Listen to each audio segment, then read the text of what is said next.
E aí galerinha, beleza? Estamos nós aqui de novo com mais um Pense no Alto. Na verdade hoje é quadro hashtag Buscar a Santidade, tá certo pessoal? Falar hoje sobre um pouco de Padre Pio, exatamente sobre Padre Pio, sobre a história de Padre Pio, tá bom pessoal? E aí a gente vai falar sobre um pouco da vida dele, sobre a vida de santidade dele, mas claro, nós temos aqui 3, 4 minutos para poder falar uma coisa que é muito extensa e eu quero linkar para vocês alguns temas mais importantes. Primeiro, a confissão.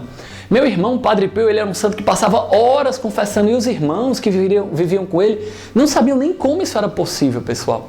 Porque ele não tinha uma saúde perfeita, pelo contrário, a saúde dele era completamente débil, né? Assim, difícil, né? Complicada, né? Mas, pessoal, em Padre Pio, o mais importante, a gente encontra fotos dele. Procura lá no Jogli, né? Aquele que tudo sabe, o olho que tudo vê. Sobre Padre Pio, que você vai ver fotos dele, ele é um santo da atualidade. O massa dele ser da atualidade é porque nós temos vários milagres dele, ainda em vida e depois de morte também, pessoal. Milagres comprovados cientificamente, né, pessoal? E isso é, para nós, uma grande força na nossa fé, porque muitas vezes as pessoas pensam que milagres são coisas de antigamente. Coisas que era da galera sem instrução, a galera mais burra, perdão falar a palavra, tá certo? Mas essa é a realidade, você tá me entendendo? E quando a gente vê a história de Padre Pio, um homem, por exemplo, né, que cientificamente teve febre de mais de 40 graus Celsius, de mais de 45 graus Celsius, ou seja, que é impossível para um ser humano. E mesmo assim, e ele dizia que isso era quando o amor de Deus abrasava o coração dele. Um homem, por exemplo, que foi estigmatizado, que ninguém conseguia explicar como é que ele passou 50 anos com as marcas das chagas sem elas curarem, sem elas piorarem, sem elas infeccionarem.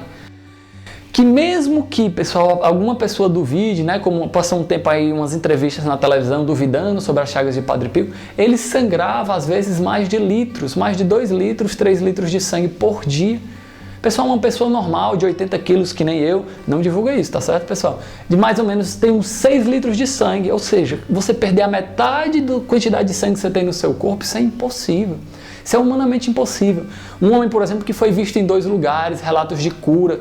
Uma pessoa que via, tinha um dom da clarividência, quando as pessoas se confessavam com ele, ele via os pecados que elas estavam escondendo. Mas, pessoal, sobre Padre Pio tem uma coisa muito importante. Através dessa vida toda extraordinária dele, nós temos um santo que vive a santidade no dia a dia.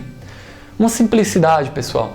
Quando nós lemos os livros dele, ele era uma pessoa profundamente alegre. Claro, como todo italiano, um pouco chato, né, pessoal? Mas é uma pessoa alegre, divertida, simpática, sabe? Então, quando nós vemos isso, os próprios irmãos que moravam com ele relatam que quando ele faltava à convivência fraterna, a convivência era diferente, porque ele trazia uma alegria toda especial. Então, eu te pergunto, eu queria terminar esse Pense no Alto, buscando a santidade de hoje, te perguntando: como é que está sendo a sua vivência da santidade no seu cotidiano, na simplicidade do seu coração? Já pensou nisso, cara? Será que também você está pedindo às vezes coisas extraordinárias para Deus, mas não sabe viver os dons ordinários que Deus já derramou?